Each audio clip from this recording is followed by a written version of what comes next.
Hello दोस्तों, क्या हाल चाल है? कैसे हैं आप सब? आई होप आप सब लोग अच्छे हो और आप सभी की तैयारी बहुत अच्छे से चल रही हो। दोस्तों, मेरा नाम है Vikrant and welcome to your YouTube channel Kanpur वाला विक्रांत। दोस्त, कल हमने एक वीडियो अपलोड की थी, आपको पीछे दिख रहा होगा, कंप्लीट ज्योमेट्री का रिवीजन। एक ही वीडियो में सारे फॉर्मूले, सारे थ्योरम, सब कुछ हमने एक ही वीडियो में आपको दिया था। एंड उस वीडियो पे आप लोगों का रिस्पांस बहुत अच्छा था, काफी सारे लोग वो वीडियो पसंद आई और आप लोग बोल रहे थे कि भैया जल्दी से मेंस्ट्रुएशन की वीडियो लिख के आओ। सबसे पहले तो एक चीज बोलेंगे आप लोगों को, सॉरी कि यार ये वीडियो, इस टाइप की वीडियोस लाने में हमें थोड़ा सा टाइम लग गया, मतलब एग्जाम कल से स्टार्ट है, अब थोड़ा सा लेट ला रहे हैं, लेकिन फिर भी आज की जो वीडियो है मेंस्ट्रुएशन की, ये हम फटाफट यहाँ पर सारे रूल्स, जितने भी हमारे फॉर्मूलाज लगते हैं मेंस्ट्रुएशन, चाहे वो 2D हो या फिर 3D हो, दोनों में, तो वो कंप्लीट वीडियो आपको मिल जाएगी। इस वीडियो को आप जल्दी, ये वाली वीडियो थोड़ी सी छोटी होगी कल वाली से, तो बस अपने अपने कुर्सी की पेटी बांध लो और इस वीडियो को पूरा एंड तक जरूर देखना। हो यकीन मानो, अगर आप ये वीडियो पूरी देखते हो, तो अगर आपका पेपर कल भी है तब भी इसमें जो हम फॉर्मूले बताएंगे, इससे कुछ ना कुछ तो एसएससी पूछेगा ही, ये पक्की बात है। तो एग्जाम में जाने से पहले इस वीडियो को देख के जरूर जाना। बाकी इस वीडियो में जो भी हम फॉर्मूले लिखवाएंगे, आपको नोट करने की जरूरत नहीं है, वो अपना टाइम वेस्ट मत करना। हम इस पूरी वीडियो में जो भी लिखेंगे उसका पीडीएफ आपको टेलीग्राम पे अपलोड करवा देंगे, नीचे लिंक आपको मिल जाएगा, तो वहां से आप डाउनलोड कर सकते हो। बाकी क्या आपने ये वाली वीडियो, ज्योमेट्री वाली वीडियो मेरी देखी या नहीं देखी? अगर देखी है फिर तो कोई बात ही नहीं, अच्छी बात है। अगर नहीं देखी तो एक बार इस वीडियो को जाकर जरूर देखना और नीचे कमेंट सेक्शन में बताना आपको मेरा पढ़ाने का अंदाज या पढ़ाने का तरीका कैसा लगा, क्योंकि ये मेरा पहला वीडियो था कुछ पढ़ाने को लेकर, तो जरूर नीचे बताना। इस वीडियो के भी बता सकते हो वहां भी कि आपको मेरा पढ़ाने का तरीका कैसा लगा। बाकी हमने आप लोगों के लिए मेंस के लिए बहुत कुछ सोच के रखा है, तो मजा आएगा। एक बार प्री हो जाने दो, फिर मेंस के लिए जम के साथ हम तैयारी करेंगे। तो चलिए फटाक से अब स्टार्ट करते हैं मेंस्ट्रुएशन को। वीडियो में आगे बढ़ने से पहले एक छोटी सी इन्फॉर्मेशन आप लोगों को, कि अगर आप एसएससी के किसी भी एग्जाम की तैयारी कर रहे हो, तो आपके लिए दो चीजें बहुत जरूरी होती है। एक होते हैं प्रीवियस ईयर के पेपर एंड दूसरा होते हैं मॉक टेस्ट। ये दोनों ही चीजें आप लोगों को लगानी चाहिए ज्यादा से ज्यादा, और ये दोनों ही चीजें आपको मिल जाती है बुक के मॉक टेस्ट परचेस करने पे। आपको प्रीवियस ईयर के क्वेश्चन पेपर भी मिल जाते हैं, जिसे आप मॉक टेस्ट के रूप में दे सकते हो। इसके अलावा वो लोग अपने खुद के नए मॉक टेस्ट भी आपको प्रोवाइड करते हैं, ताकि आपको पता चल सके कि आपकी वीकनेस क्या है, आपके क्या स्ट्रांग पॉइंट्स हैं, एंड एग्जाम का लेवल फ्यूचर में कैसा आ सकता है। अगर पेपर टफ आएगा तो आपका स्कोर क्या रहेगा, पेपर आसान रहेगा तो आपका क्या स्कोर रहेगा। तो मॉक टेस्ट तो आप लोगों को शुरुआत से ही देने चाहिए। आप पढ़ने में अच्छे हो, पढ़ने में खराब हो, इस चीज से फर्क नहीं पड़ता। और एक बात, जो बच्चे डरते हैं मॉक टेस्ट देने से, उन्हें मैं एक ही बात समझाएंगे, देखो मॉक टेस्ट से डरने की जरूरत नहीं, मॉक टेस्ट पे काम करने की जरूरत होती है। आपके नंबर 200 में अगर 50 आ रहे तब भी आपको मॉक टेस्ट देना चाहिए। अगर आपके 200 में 150 आ रहे तब भी आपको मॉक टेस्ट देना चाहिए, ताकि आपको पता तो चले आप गलती कहां पे कर रहे हो, आप सही जगह जा रहे हो या नहीं जा रहे हो। फिलहाल इस समय एसएससी की बहुत बड़ी सेल चली, जहां उनके पास के प्राइस काफी डाउन होकर जो कि मिलने सिर्फ 300 रुपए में। उस पर भी अगर आप मेरा कूपन कोड KV10 यूज करोगे तो आपको मिलेगा 10% एक्स्ट्रा डिस्काउंट, क्योंकि सेल बढ़ी है इस बार। तो आज रात 12 बजे तक अगर आप पास परचेस करते हो तो 270 में मिलेगा। एंड दूसरा बेनिफिट आपको ये मिलेगा कि आपको 6 महीने की वैलिडिटी एक्स्ट्रा मिलेगी, यानी 12 महीने का पास आपको मिलेगा 18 महीने के लिए। तो जिसको भी मॉक टेस्ट परचेस करना, लिंक हमने नीचे डिस्क्रिप्शन में दे रखा है, जाके चेक कर लो। आज रात 12 बजे से पहले परचेस कर लेना, क्योंकि कल से प्राइस बढ़ने वाले हैं। चलिए अब स्टार्ट करते हैं 2D को। तो हम लोग स्टार्ट करेंगे 2D से, ठीक। 2D में सबसे पहली चीज ट्रायंगल, यानी कि त्रिभुज। तो अगर हमारे पास कोई ट्रायंगल है, ये A, ये B, ये C, ये वाली साइड A, ये B और ये साइड C, ये चीजें हमने आपको ज्योमेट्री में बताई थी, लेकिन फिर भी समझ लो, फिर से एक बार रिवीजन आपका हो जाएगा। अगर यहाँ पे आपको ट्रायंगल का पेरीमीटर निकालना, यानी परिमाप निकालना होता है, ठीक है। तो पेरीमीटर क्या होता है? A + B + C। यहाँ पे अगर हमें ट्रायंगल का एरिया निकालना हो, तो एरिया का फॉर्मूला क्या होता है? डेल्टा बराबर रूट के अंदर, दिख रहा है, हाँ, S - A, S - B, S - C। जहां पे अगर मैं S की वैल्यू पता करनी है, तो S की वैल्यू क्या होती है? S बराबर A + B + C/2, ठीक है। एरिया निकालने के और भी फॉर्मूले हो सकते हैं, जैसे अगर ये ट्रायंगल हमारे पास है ABC, ठीक है, और यहां से एक हाइट ड्रॉ कर दें, ये चीज, और इसे नाम दे दिया हमने H, और ये A, ये B, ये C, ठीक। तो यहां पे एक और फॉर्मूला हो सकता है 1/2 बेस इंटू हाइट। बेस हमारा क्या है? A, और हाइट क्या है? H। जरूरी नहीं है A, अगर हम B से AC पर परपेंडिकुलर ड्रॉ करें तो वाली हाइट लेंगे, तो वहां पे जो लाइन हमारी होगी वो AC को ले लेंगे, तो A की जगह B आ जाएगा। तो ये अपने हिसाब से चेंज होता रहता है। बाकी फॉर्मूला क्या है? 1/2 बेस इंटू हाइट। एक और फॉर्मूला होता है, अगर हमें एंगल दे रखा हो, सपोज करो हमें यहाँ एंगल दे दिया उन्होंने, एंगल B है थीटा, ठीक। तो यहाँ पे एक फॉर्मूला बनेगा 1/2, जो भी एंगल दिया उन दो साइड्स को लेते हैं, A और C के बीच में एंगल बना है, तो AC sin थीटा, एक बात और करते हैं कि एक ट्रायंगल का मैक्सिमम एरिया कितना हो सकता है, यही हम फॉर्मूला लेते हैं 1/AC sin थीटा। आपको पता है sin थीटा की मैक्सिमम वैल्यू 1 होती है, तो अगर मैं ट्रायंगल का मैक्सिमम एरिया निकालना है तो sin थीटा को 1 रख दें, तो मैक्सिमम वैल्यू क्या आ जाएगी 1/2AC। तो यही होता है कि किसी भी ट्रायंगल का मैक्सिमम एरिया तभी निकलेगा जब थीटा की वैल्यू 90 होगी। ठीक, ये था हमारा नॉर्मल ट्रायंगल। अगर हम ले लेते हैं इक्विलैटरल ट्रायंगल, इक्विलैटरल ट्रायंगल क्या होता है, जिसकी तीनों साइड इक्वल हो, ये ए, ये ए, ये ए। तो अगर इसका हम पेरीमीटर निकालें, पेरीमीटर इसका क्या हो जाएगा, इजी है 3a। अगर हमें इसकी हाइट निकालनी हो इस ट्रायंगल की, ये हाइट h, तो इसका सीधा फॉर्मूला h बराबर √3/2a। अगर हमें इसका एरिया निकालना हो तो एरिया बराबर क्या होगा √3/4a²। ये चीजें क्लियर, आगे चलते हैं। अगर हम मान लेते हैं हमारे पास एक इक्विलैटरल ट्रायंगल है, ये चीज हमने आपको उसमें समझाई थी ज्योमेट्री में भी। अगर बीच में कोई पॉइंट P दे रखा है, ठीक है, P से हम परपेंडिकुलर ड्रॉ कर दें, हमने एक ये डाल दिया, हम इधर डाल देते हैं ये नहीं, हमने 3 परपेंडिकुलर ड्रॉ कर दिए, इनका नाम दे देते हैं, ये है हमारा H1, ये है H2 और ये है H3। तो अगर इन तीनों का सम निकालें H1 plus H2 plus H3, तो किसके बराबर होगा, वो इक्विलैटरल ट्रायंगल की हाइट के बराबर होगा, यानी कि हाइट ऑफ ट्रायंगल। अभी मैंने पीछे आपको बताया था हाइट का फॉर्मूला क्या होता है √3/2a। क्लियर, आगे चलते हैं, एक दो चीजें और समझते हैं। जैसे हमारे पास एक इक्विलैटरल ट्रायंगल है, ठीक, यहां पे 2 सर्कल बन सकते हैं। एक हमारा सर्कम सर्कल, ये बनाया बाहर, ये बन गया, ठीक। एक होता है इन सर्कल बन सकता है, ये बना दिया हमने इन सर्कल। तो इन सर्कल की रेडियस क्या होगी r, और सर्कम सर्कल की कैपिटल R। तो अगर इन रेडियस निकालनी हो तो उसका फॉर्मूला क्या होता है a/2√3। सर्कम सर्कल की रेडियस निकालनी हो तो उसका फॉर्मूला क्या होता है a/√3। यहां से अगर हम इन रेडियस में और सर्कम सर्कल की रेडियस में रेशियो निकालें तो R/R अगर निकालें तो सीधा सीधा क्या जाएगा 1/2। आगे चलते हैं। अगर मान लो हमसे ये सवाल में पूछ दे कि भाई जो हमारा इन सर्कल है उसका एरिया और जो सर्कम सर्कल है उसका एरिया, इन दोनों का रेशियो बताओ।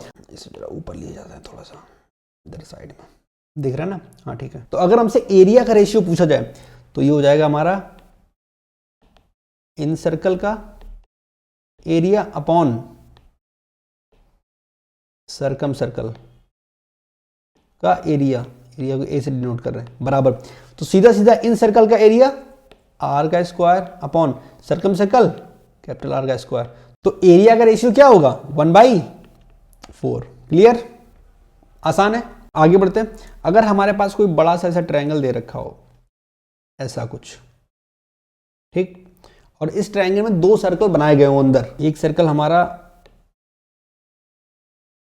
ऐसा कुछ हो और दूसरा सर्कल हमारा ऐसा कुछ हो, थोड़ा अजीब सा है, समझ जाना, ये सर्कल है, ठीक है।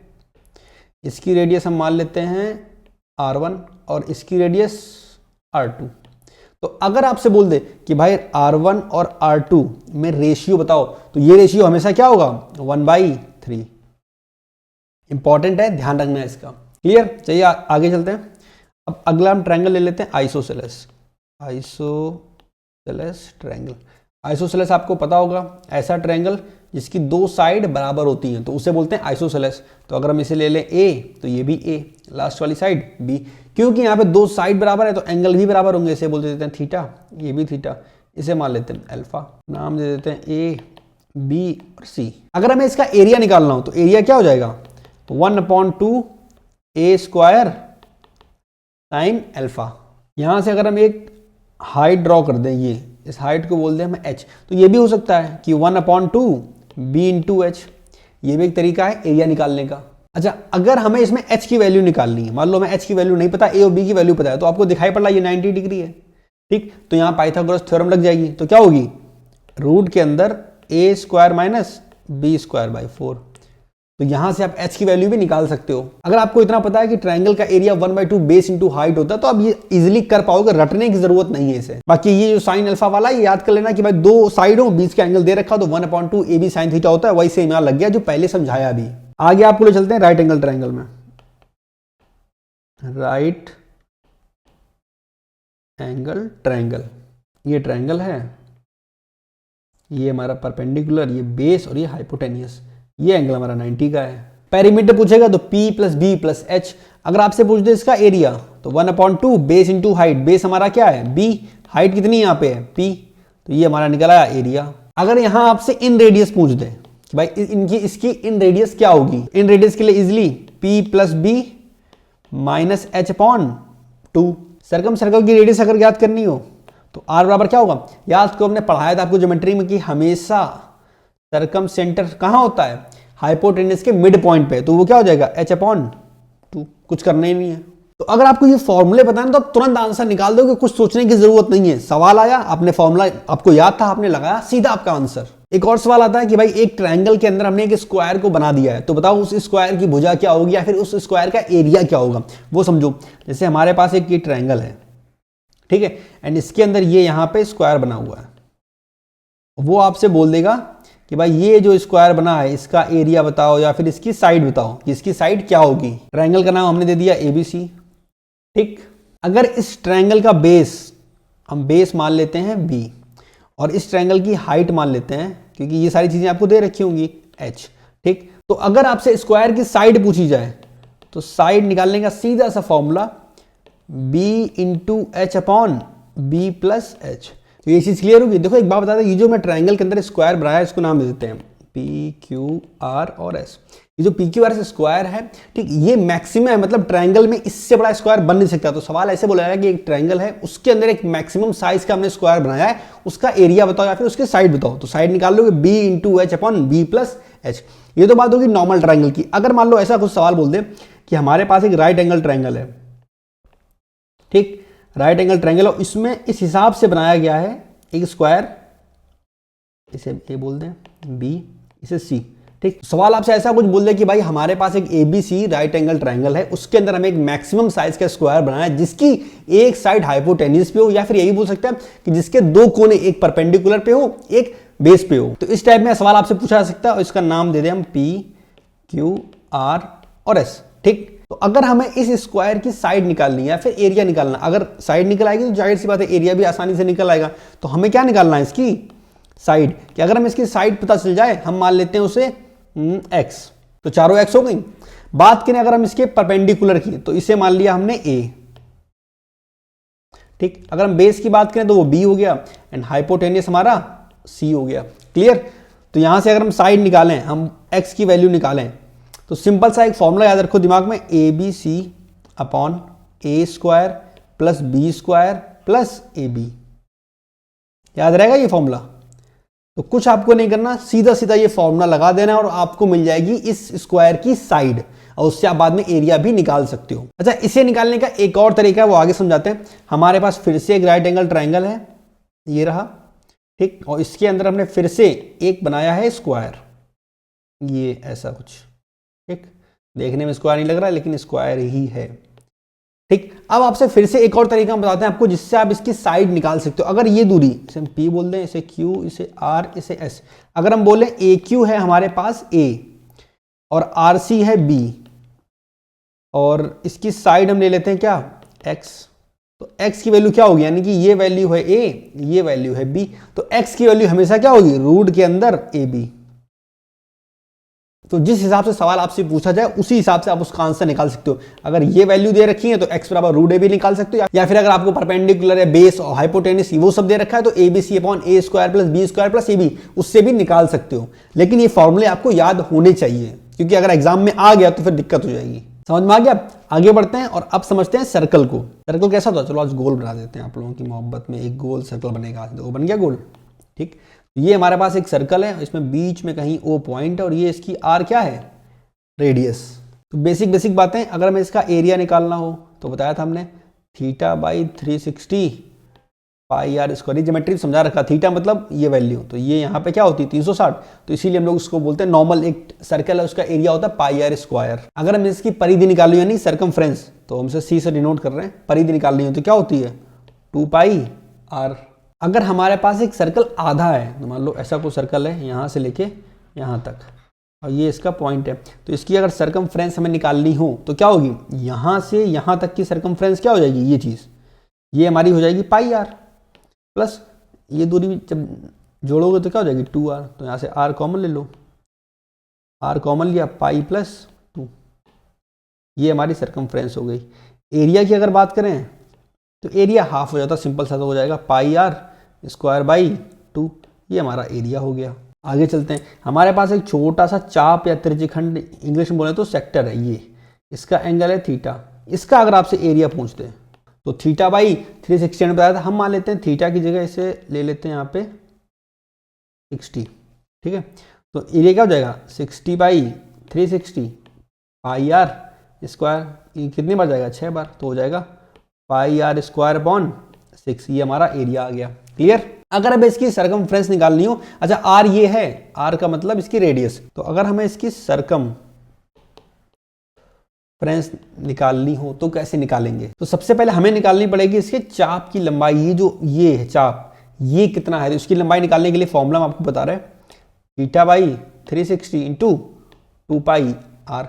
यहां से आप चाप निकाल सकते हो, तो अगर इसकी वैल्यू निकालें तो थीटा है 60, 60 बटे 360 आ जाएगा, 1 बटे 6 2 से कटेगा, तो ये क्या हो जाएगा पाई आर अपॉन 3, तो ये तो चाप की वैल्यू आएगी, प्लस इसमें क्या ऐड कर देंगे, देखो पाई आर अपॉन 3 तो आ गया, ये इस चाप की वैल्यू, और सरकमफ्रेंस में क्या ऐड करेंगे, ये रेडियस 2 टाइम्स, एक बार ये और एक बार ये, प्लस 2r, तो ये हो गई इसकी सरकमफ्रेंस। ये रटने की जरूरत नहीं है, समझ लो कि अगर आपको कभी भी सरकमफ्रेंस निकालनी हो कहीं भी, ठीक है, तो सबसे पहले आप उसके चाप की लंबाई निकालोगे, उसके बाद क्या करोगे, उसमें 2 टाइम्स रेडियस ऐड कर दोगे। इसके अलावा अगर हमें इसका एरिया निकालना हो, हम फिर से आपको समझा दें, मान लो ये हमारे पास फिर से सेम चाप है और यहाँ पे 60 डिग्री, ये r, ठीक, और अगर हमें इसका इस पूरे का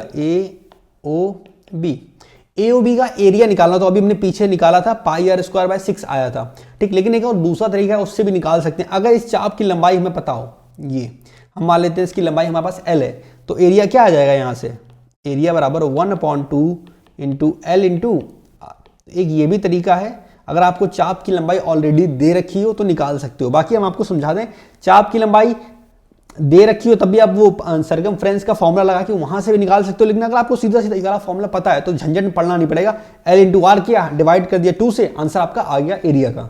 आगे चलते हैं और अब एक और चीज समझते हैं, ये बेसिक है, मतलब कोई फॉर्मूला नहीं है, बस समझ लो, ठीक है, रटने की जरूरत नहीं है। दो हमारे पास सर्कल हैं, बीच में इनका पॉइंट है O, ये रेडियस है R और ये रेडियस है कैपिटल R।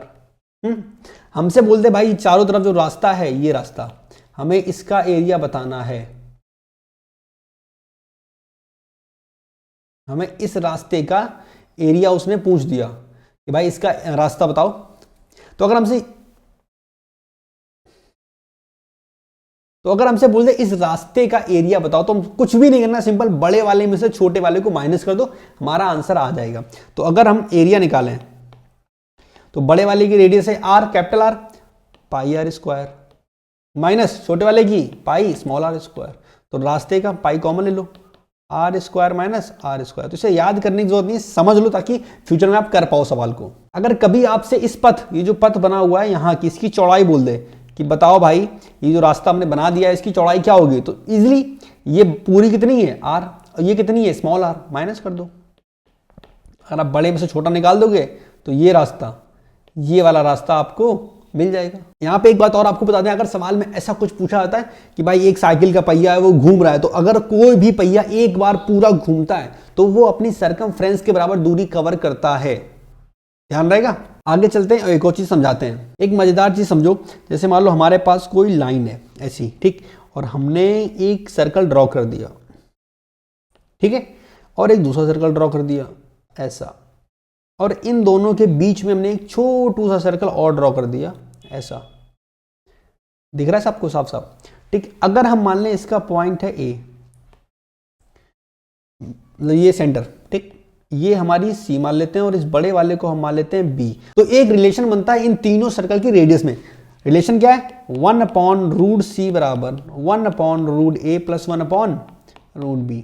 तो अगर ऐसा कुछ आपके एग्जाम में आ जाए तो आप सीधा सीधा फॉर्मूला लगाओ कि 1/√C बराबर 1/√A प्लस 1/√B, जो भी वैल्यू दे रखी होगी, तीसरी आपसे पूछी गई होगी या जो भी होगा, रेशियो पूछा या कुछ भी, आप सब कुछ निकाल सकते हो यहाँ से। एक और मजेदार चीज आप कुछ दिखाते हैं, जैसे हमारे पास एक ये सेक्टर है ऐसा, ये, और इसके अंदर हमने एक सर्कल बना दिया, तो इसके अंदर सर्कल ऐसा कुछ बनेगा।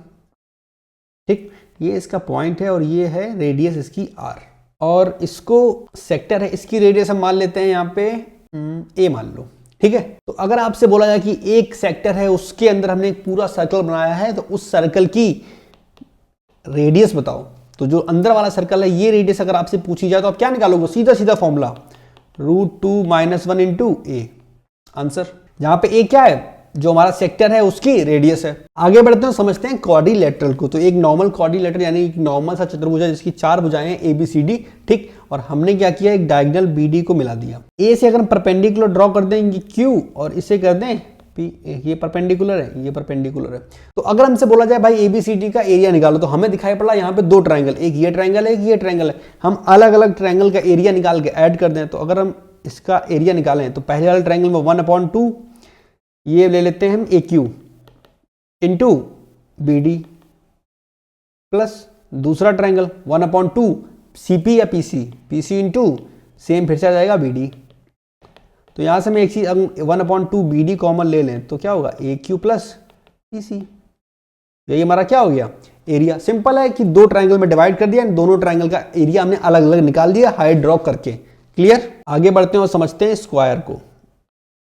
अच्छा, इनकी सबकी प्रॉपर्टीज हम आपको पहले बता चुके हैं, ठीक है, इसलिए हम फास्ट निपटा रहे हैं अभी, क्योंकि ये सिर्फ फॉर्मूला का रिवीजन है। ABCD स्क्वायर के बारे में आपको पता होगा। पहली चीज, चारों साइड क्या होंगी, इक्वल। सारे एंगल क्या होंगे, 90। डायगोनल क्या होंगे, बराबर, और 90 पे कट भी करेंगे। तो ये तो बेसिक प्रॉपर्टीज होगी स्क्वायर की। इसकी साइड ले लेते हैं हम A। अगर इसकी साइड A है तो इसका एरिया क्या हो जाएगा, A का स्क्वायर। पेरीमीटर पूछेगा तो 4 से मल्टीप्लाई 4 हमारा पेरीमीटर आ गया। ध्यान रखना, अगर कोई स्क्वायर है तो उसके डायगोनल जब आपस में कट करेंगे तो आधा आधा भी डिवाइड करेंगे, 90 डिग्री पे डिवाइड करेंगे और डायगोनल बराबर भी होंगे। इसके अलावा ये जब डायगोनल कट करते हैं इसके, ये देखो, तो ये एरिया, ये एरिया, ये एरिया और ये एरिया क्या करता है, 4 इक्वल एरियाज। तो 4 बराबर एरियाज में डिवाइड भी करता है। आगे बढ़ते हैं, अगर हमारे पास कोई स्क्वायर है और हमने क्या किया, उसके अंदर सर्कल बना दिया ऐसा। ठीक, स्क्वायर की साइड क्या थी, A। ध्यान से देखो, अगर हम इसका व्यास या फिर डायमीटर देखें तो वो भी क्या होगा, A, क्योंकि पैरेलल है। ये भी A है। सर्कल की रेडियस अगर हमें R निकालनी होगी तो क्या होगी, वो A/2। इजी है ना। आगे एक और चीज समझाते हैं, हमारे पास कोई स्क्वायर है, ये स्क्वायर, और इसके अब चारों तरफ सर्कल है, तो ऐसा कुछ सर्कल जा रहा होगा। ठीक, तो दोबारा बनाना पड़ेगा, ये रुको, ये सर्कल और ये अंदर बना है स्क्वायर। तो हमारा स्क्वायर के बाहर अगर कोई सर्कल बना दिया जाएगा और इसकी रेडियस पूछी जाए तो सबसे पहले तो इसके डायगोनल को मिला दो। अगर स्क्वायर की साइड है A तो ये भी A, तो ये 90 पे कट कर रहा है, तो ये जो हमारा विकर्ण या फिर डायगोनल होगा इसकी लंबाई क्या होगी, A√2। तो यहाँ पे A√2 सर्कल की क्या होगी, डायमीटर। तो अगर इसकी रेडियस हमें निकालनी हो तो R क्या हो जाएगा, A√2/2। तो R बराबर A/√2। ये हमारी क्या होगी, सर्कल की रेडियस। यहां से हम लोग एक चीज और निकाल सकते हैं कि कोई स्क्वायर है, उसके अंदर अगर सर्कल बना है उसकी रेडियस और जो बाहर सर्कल बना है उसकी रेडियस, इसके बीच में रेशियो क्या होगा। तो अगर हमसे ये R/R पूछा जाए तो स्मॉल r क्या होती है, A/2, और कैपिटल R क्या होती है, A/√2। √2 से काटोगे तो ये हो जाएगा √2, A से कट गया, क्या आएगा 1/√2। ये हो गया क्या, रेशियो। आगे समझो, हमारे पास 2 स्क्वायर हैं। ठीक, इसकी एक की साइड है A1, ये A2, इसका डायगोनल है D2 और इसका डायगोनल है D1। अगर इनके एरिया का, तो अगर हम ये बोल रहे हैं एरिया 1/2, ये हमसे पूछ दिया जाए तो बताओ क्या होगा, तो हम लोग क्या करेंगे, A1/A2 का स्क्वायर बराबर D1/D2 का स्क्वायर। क्लियर? चलो आगे समझते हैं एक और चीज। जैसे हमारे पास कोई सेमी सर्कल है, ये एक सेमी सर्कल हमारे पास है और इसके अंदर हमने एक मैक्सिमम साइज का स्क्वायर बना दिया। ये हमारा मैक्सिमम साइज का स्क्वायर है। हम बीच में पॉइंट दे लेते हैं और जो सर्कल है इसकी रेडियस है R। ठीक, तो आपसे पूछा जाएगा बताओ भाई ये जो बीच में अंदर बना हुआ स्क्वायर है इसका एरिया क्या होगा। तो अगर आपको एरिया निकालना हो तो सीधा सीधा एक फॉर्मूला लगाओ, 4/5 आर स्क्वायर। बस ज़्यादा कुछ सोचो मत, यही आपका फॉर्मूला है एरिया निकालने का स्क्वायर का। तो अगर आपसे ऐसा कुछ बोले कि एक हमारे पास सेमी सर्कल आधा वृत्त बना हुआ है, उसके अंदर मैक्सिमम साइज का वर्ग बनाना है, मैक्सिमम साइज का स्क्वायर बनाना है, तो उस स्क्वायर की साइड बताओ या फिर एरिया बताओ। तो एरिया यहां से आप निकाल सकते हो और इसी का रूट अगर निकाल दोगे तो आपको साइड भी पता चल जाएगी। और ये 5 है, समझ मगर नारा रुक अच्छे से लिख दें 5। आगे चलते हैं। मान लो एक सेक्टर दे रखा है हमारे पास ऐसा, ये ठीक, और इसके अंदर हमने मैक्सिमम साइज का बनाया है स्क्वायर। तो हम मान लेते हैं ऐसा कुछ बनेगा, ये हमारे पास मैक्सिमम साइज का स्क्वायर बना दिया हमने और बोला गया भाई इस स्क्वायर का एरिया बताओ। मैं इसकी रेडियस है r, ठीक।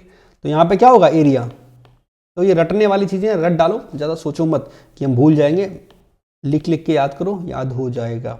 एग्जाम में सीधा सीधा सवाल आएगा, फॉर्मूला लाओगे, रेडियस दे रखी होगी 5, 5 का स्क्वायर 25/2, 12.5 आपका आंसर। अच्छा, जब ये वाला स्क्वायर आपको दे रखा होगा तो वहां एक कंडीशन होगी कि उस स्क्वायर का एक कोना सर्कल की सरकमफ्रेंस पे है। तो यहां पे देखो ये वाला कोना एक टच कर रहा है। लेकिन अगर ऐसा बोल दे आपसे कि भाई तुम्हें एक ऐसा स्क्वायर बनाना है अंदर जिसके 2 कोने, यानी कि एक यहां पे यानी कि यहां पे ऐसा टच कर रहे हो, ये कोने को टच करा दें, टच नहीं हो रहा, ये ऐसा ड्राइंग वाली इतनी अच्छी नहीं ना बात। ये इसकी रेडियस फिर से दे रखी है r, और फिर से आपसे क्या पूछा गया है कि बताओ भाई जो अंदर वाला स्क्वायर बना हुआ है इसका एरिया क्या होगा। तो एरिया का फॉर्मूला फिर से लिखोगे कि एरिया बराबर 2/5 आर स्क्वायर।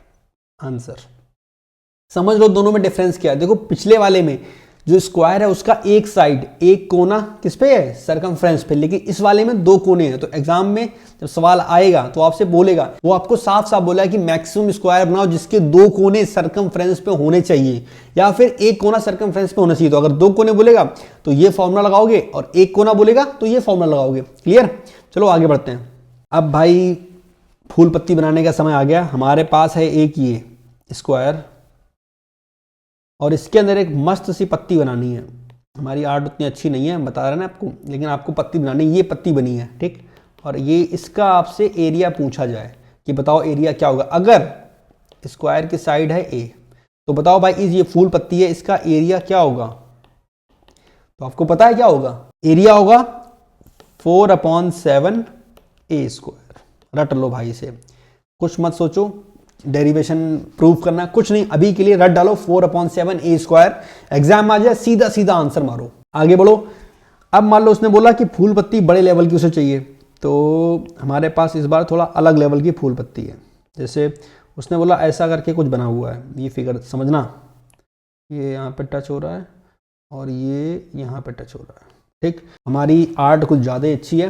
तो अगर आपसे बोला ये 4 पत्तियाँ सी बनी हैं, इन 4 पत्तियों का ये देखो ठीक, ये माशाअल्लाह क्या खूबसूरती है, देख रहे हो। तो ये जो 4 पत्तियां बनी इसका एरिया अगर आपसे पूछ दे तो अपने दिमाग में बैठा लो, इससे पहले वाले में एक पत्ती थी बड़ी पत्ती, अब ये 4 छोटी छोटी पत्ती आ गई, लेकिन एरिया सेम रहेगा, यानी कि क्या 4/7 आर स्क्वायर। सॉरी ए कर दो, यहाँ पे आर नहीं है, 4/7 ए स्क्वायर, इसकी साइड ए मानी ना हमने, तो ए, तो 4/7 ए स्क्वायर। तो इसका एरिया और सिंगल पत्ती इन दोनों का एरिया सेम रहेगा हमेशा। पैरेललोग्राम हिंदी में बोलते हैं समांतर चतुर्भुज। ये ऐसा कुछ होता है ये ठीक, आमने सामने की साइड बराबर होती हैं और पैरेलल होती हैं, तो ये दोनों आपस में बराबर भी होंगी और इसके पैरेलल भी होंगी। जैसे हम मान लें ए तो ये भी ए, ये बी तो ये भी बी। देखो प्रॉपर्टीज में सारी ज्योमेट्री निकाल रखी, यहाँ सिर्फ एरिया की बात करेंगे कि अगर हमें इसका एरिया निकालना है तो सिंपल सा यहाँ पे ड्रॉ करो एक h हाइट, तो एरिया क्या होगा a इंटू h, बस सही से नहीं लिखा, a इंटू h, तो ये हमारा क्या हो गया एरिया। हिंदी में नाम लिख दे भाई, भूल ना जाओ कोई, समांतर चतुर्भुज। एक दो चीजें और समझते हैं इसमें, जैसे ठीक ए बी सी डी, ये यहाँ पे और ये यहाँ पे कट कर रहे हैं ठीक। तो एक थ्योरम बनती है, वो आपको बताया दिया, ज्योमेट्री में बताया था कि a c square plus b d square बराबर 2ab² प्लस ये वाली साइड bc²। नोट कर लो भाई, इसे इंपॉर्टेंट है ये। एरिया निकालना हमने आपको इसका बता दिया कि भाई एरिया क्या होता है, बेस इंटू हाइट। बेस था a और ये पीछे मैंने दिखाई दिया आपको, बेस है हमारा a और हाइट है h, तो एरिया आप यहाँ से निकाल सकते हो। ये डायगोनल के थ्योरम है, ये भी आप नोट कर लो। इसके अलावा एक तरीका और है इसका एरिया निकालने का। अगर ये साइड है a, ये साइड है b और डायगोनल है d, तो एरिया होगा रूट के अंदर s minus a, s minus b, s minus d, जहां पर s की वैल्यू क्या होगी, a plus b plus d upon 2। आगे बात करते हैं भाई रोम्बस की। रोम्बस क्या होता है, हिंदी में बोलते हैं समचतुर्भुज, तो भी लिख देते हैं समचतुर्भुज। नाम से समझ आ रहा है समचतुर्भुज, जिसकी चारों साइड्स बराबर होंगी। तो खासियत इनकी ये होती है, चारों साइड्स बराबर, ये चारों बराबर। इसके अलावा इसके जो डायगोनल होते हैं वो एक दूसरे को 90 पे कट भी करते हैं। एक और कैसे होती है कि सामने वाली साइड्स बराबर भी होती हैं और इसके अलावा पैरेलल भी होती हैं। अगर इसकी एक साइड ले लें हम a, तो ये भी a, ये भी a, ये भी a। इसका जो डायगोनल होंगे, एक होगा d1 मान लेते हैं और एक d2, ठीक। तो अगर हम एरिया निकालें, आदत है एरिया को ऐसे डिनोट करने की, तो अगर हम एरिया निकालें इसका तो होगा 1/2 d1 d2, जहां d1 d2 क्या है, इसके डायगोनल है। इसके अलावा जो ये एरिया में डिवाइड कर रहे हैं ये लोग, ये एरिया, ये एरिया, ये एरिया, ये एरिया, ये चारों एरिया बराबर होते हैं। इससे ज़्यादा समचतुर्भुज में पढ़ने की ज़रूरत नहीं है। आगे चलते हैं ट्रेपेजियम। ट्रेपेजियम इसे बोलते हैं समलंब। कैसा होता है, ऐसा कुछ होता है इसमें आमने सामने की भुजाएं क्या होती हैं, समांतर। अगर इसे हम ले लें a, इसे मान लें b और एक हाइट ड्रॉ कर दें h, तो इसका एरिया क्या होगा 1/2 a plus b into h. Clear. आगे चलते हैं, पढ़ते हैं रेक्टेंगल। रेक्टेंगल यानी कि आयत, पता होगा इसके बारे में आप लोगों को। ये हमारा है रेक्टेंगल। इसमें क्या होता है, सामने सामने की साइड बराबर होती हैं, पैरेलल भी होती हैं, क्योंकि चारों एंगल 90 पे होते हैं, ठीक। बात करें अगर इसके डायगोनल की, तो इसके डायगोनल क्या होंगे, बराबर होंगे और एक दूसरे को 90 पे कट करेंगे, ठीक, और आधे आधा भी कट करेंगे। इसके अलावा जो एरिया अंदर बनेगा, ये एरिया, ये एरिया, ये एरिया और ये एरिया, ये चारों एरिया भी बराबर होंगे। अगर हम इसकी ये एल मान लें और ये बी मान लें, तो इसका एरिया क्या होगा एल इंटू बी। क्लियर। लेकिन इसमें सवाल ये एरिया से नहीं पूछे जाते, सवाल कहाँ से पूछे जाते हैं, हम आपको वो समझाते हैं। हमारे पास एक रेक्टेंगल है ऐसा, इसके अंदर एक मैक्सिमम साइज का बना दिया गया है सर्कल, तो ऐसा कुछ बना गया होगा, ठीक, यहाँ पर टच कर रहा है अंदर। तो एक रेक्टेंगल के अंदर मैक्सिमम रेडियस का बना दिया हमने क्या, सर्कल। तो इस सर्कल के बारे में अगर पूछेगा, तो ये अगर एल है, ये हम बी मान लें, तो अगर हम इसके दोनों साइड से मिला दें, तो ये इसका क्या हो गया डायमीटर। ये b है तो ये भी b होगा, तो अगर सर्कल की रेडियस हम वो देखें तो क्या होगी b/2। क्लियर, इजी था। आगे चलते हैं। अब की बार हम क्या करते हैं कि सर्कल हमने अंदर बनाया था, बाहर बना देते हैं। अगर हमारे पास ये सर्कल है, ठीक, और इसके अंदर हमने एक आयत बनाया a b c और d, ये आयत बनाया, और हमसे बोल दे कि भाई इसका पॉइंट O है, ये जो इसकी क्या है रेडियस, ये हमने मिला दिया। आपको पता है 90 पे कट करेगा। अगर इसकी ये लंबाई L और ये इसकी B, तो इस पूरे की यानी कि BD निकाल सकते हो आप, क्या होगी रूट के अंदर L² प्लस B²। और ये BD क्या है, जो अंदर का वो सर्कल बना हुआ बाहर का, उसका क्या है डायमीटर। तो अगर उसकी रेडियस निकालनी हो तो डायमीटर आधा कर दो, रूट के अंदर L² plus B²/2। Clear, easy है, तो रटने की जरूरत नहीं है, बस आपको पता होना चाहिए कहाँ पे आपको क्या लॉजिक लगाना है। रटोगे तो भूल जाओगे, रटो नहीं, समझो उसे। आगे बढ़ते हैं और कुछ मजेदार सवाल देखते हैं। सवाल के मतलब फॉर्मूले आपको समझाएंगे, कंसेप्ट सिखाएंगे। जैसे मान लो हमारे पास कोई रेक्टेंगल है एल और बी, ठीक, इस टाइप के सवाल एग्जाम में बहुत बार पूछे गए। और ऐसा हुआ है कि इसके चारों तरफ एक और रेक्टेंगल बना दिया गया है, मान लो ऐसा कुछ, जो हर तरफ से समान है, ठीक। बोल दिया गया ये जो दूरी है ये d है। जैसे मान लो अगर बोल देगा सवाल में कि ये एक पार्क है हमारे पास, और उस पार्क के चारों तरफ हमने कोई रास्ता बनाया हुआ है, उस रास्ते की चौड़ाई है d, ठीक। तो आपसे ये पूछ सकता है कि ये जो एरिया है पार्क का, ये एरिया बताओ। तो और बहुत आसानी से निकाल सकते हो। देखो पहले हमारे पास जो पार्क था उसकी ये लंबाई सिर्फ L थी, लेकिन ध्यान से देखो उसकी जो रास्ता जो बनाया गया बाहर उसकी चौड़ाई है D, तो इधर से भी D होगी और इधर से भी D होगी। तो अब जो नई वाली लंबाई होगी वो क्या होगी, L plus 2D। Same park की पहले चौड़ाई थी B, लेकिन जो बाहर रास्ता बना है उसकी मोटाई D बढ़ गई इधर से और इधर से। ठीक, क्लियर। तो जो नई वाली चौड़ाई होगी वो क्या होगी, B प्लस 2D। तो अगर हम इस पूरे का, अगर हम ये जो चीज है बड़ा वाला रेक्टेंगल जो बन गया है इसका एरिया निकालें और उसमें से ये छोटा वाला जो अंदर बना है वो माइनस कर दें, तो जो साइड में बना हुआ है इसका एरिया आ जाएगा कि नहीं आ जाएगा, आप लोग बताओ। आ जाएगा ना। तो यही करते हैं। तो बड़े वाले का क्या होगा, L इंटू बी माइनस छोटे वाले का, छोटा हमारा था उसकी लंबाई चौड़ाई पहले से पता LB होती है, तो इसे सॉल्व कर लेते हैं।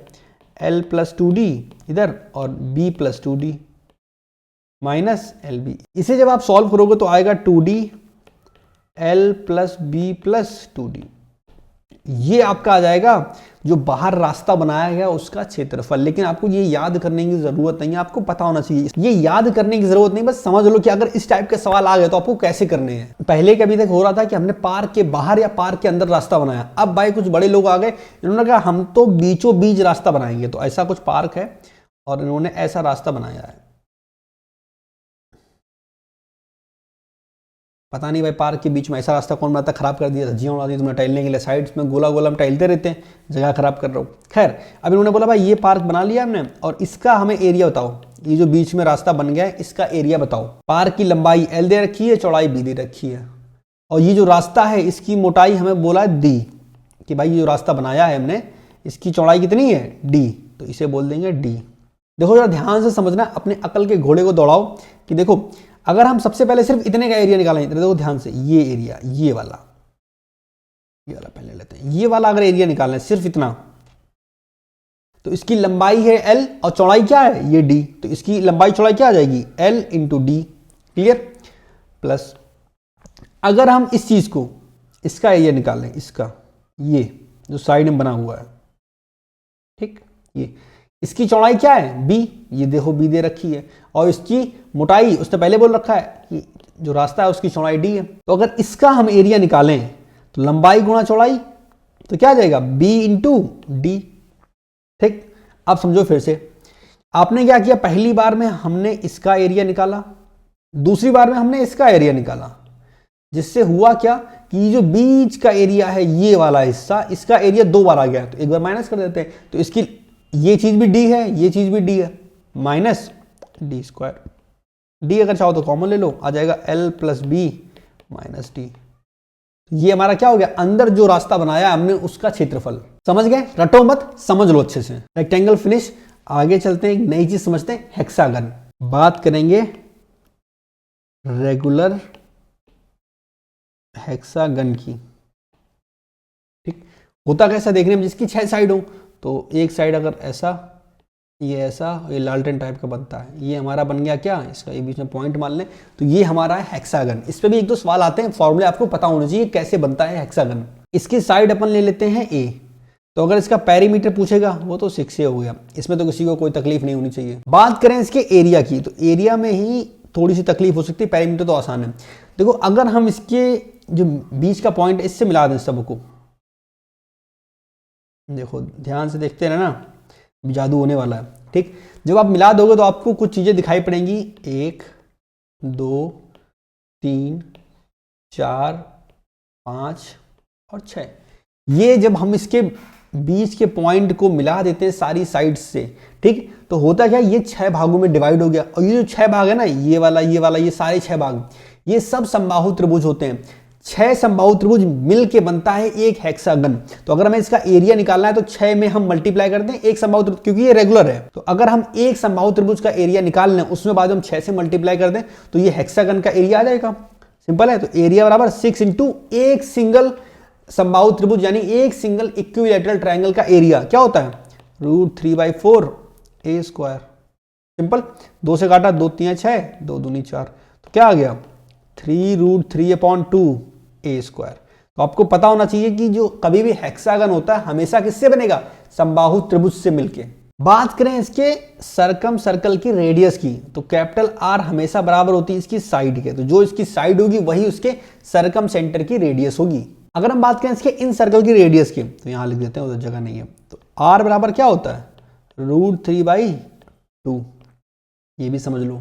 बात करें हेक्सागन में कितने डायगोनल होते हैं, तो डायगोनल की अगर बात करें तो हम आपको सीधा सीधा बोल दें, डायगोनल का फॉर्मूला भी होता है, बाकी इसमें 9 डायगोनल होते हैं। फॉर्मूला हमने आपको ज्योमेट्री पढ़ाया था, n(n-3/2). किसी भी फिगर का अगर आपको डायगोनल निकालना है तो n(n-3/2) लिख दे रहे हैं साइड में, n(n-3/2), ये फॉर्मूला लगाओगे आपको उस फिगर का डायगोनल मिल जाएगा। तो हेक्सागन में कितने डायगोनल होते हैं, 9, रख के देख लो। n की जगह 6 रखोगे, 6 गुणा 6 - 3/2, 6 में 3 का 3, 6 3 18/2, 18/2 9, आ गया 9। क्लियर, तो हेक्सागन में इतना बहुत है। आगे बात करते हैं हम लोग रेगुलर ऑक्टागन।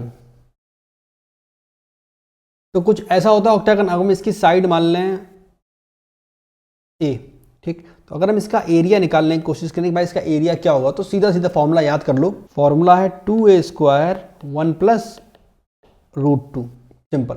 जहां पे ए क्या है, उसकी साइड है। अच्छा, इसमें एक चीज और पूछी जाती है, हमारे पास ऑक्टागन, हम इससे एक स्क्वायर बना दें, तो अगर हम यहां से इधर कर दें, ये कर दें, ये कर दें और ये कर दें, आप देख रहे हो ये एक स्क्वायर बन चुका है। तो अगर हमसे बोला जाए कि बताओ बेटा side of new square, x मान लेते हैं, उसकी ये साइड एक्स मान लेते हैं, ठीक, तो इसकी एक्स यानी कि इसकी नई साइड क्या होगी, फॉर्मूला है सिंपल सा, a1 + √2, याद कर लो इसे। तो अगर कभी भी किसी भी ऑक्टागन को एक स्क्वायर बनाया जाए, उसकी साइड पूछी जाए या उसका एरिया पूछा जाए, तो इस फॉर्मूले से आप निकाल सकते हो कि x बराबर a1 + √2, ये हमारा आंसर। तो यहाँ पे अपनी मेंसुरेशन का 2D खत्म होता है और इस वीडियो को यहीं पे एंड करते हैं। 3D को हम एक अलग वीडियो बनाएंगे, वरना वीडियो लंबी भी हो जाएगी। एंड क्योंकि आज 30 है, फिर आज ही हम अपलोड कर दें, क्योंकि कल कुछ बच्चों का एग्जाम भी होगा, तो वो जिनका एग्जाम कल होगा वो भी इसे देख सकते हैं, वरना 3D के चक्कर में ज़्यादा लेट हो जाएगा। तो इस वीडियो को करते हैं यहीं पे एंड। बाकी वीडियो कैसी लगी नीचे कमेंट सेक्शन में जरूर बताना, हमें बहुत अच्छा लगे आपके कमेंट्स पढ़ने में। फिलहाल इस वीडियो में इतना ही, हमें उम्मीद है वीडियो आपको अच्छी लगी होगी। अगर वीडियो अच्छी लगी, वीडियो को कुछ भी आपको अच्छा लगा और वीडियो आपने यहाँ तक देखी है, तो नीचे कमेंट सेक्शन में विक्रांत भाई 143 जरूर लिखना, हमें पढ़ेंगे, हम समझ जाएंगे कि आपने वीडियो एंड तक देखी है। फिलहाल इस वीडियो में इतना ही, हमें उम्मीद है वीडियो आपको अच्छी लगी होगी। अगर वीडियो अच्छी लगी तो वीडियो को लाइक कर देना, अगर आप चैनल पे नए हो तो चैनल को सब्सक्राइब कर देना। हम मिलेंगे नेक्स्ट वीडियो में, तब तक के लिए टेक केयर, बाय बाय, मजाक करो, ऐश करो, खुश रहो, खुश रखो, बाय।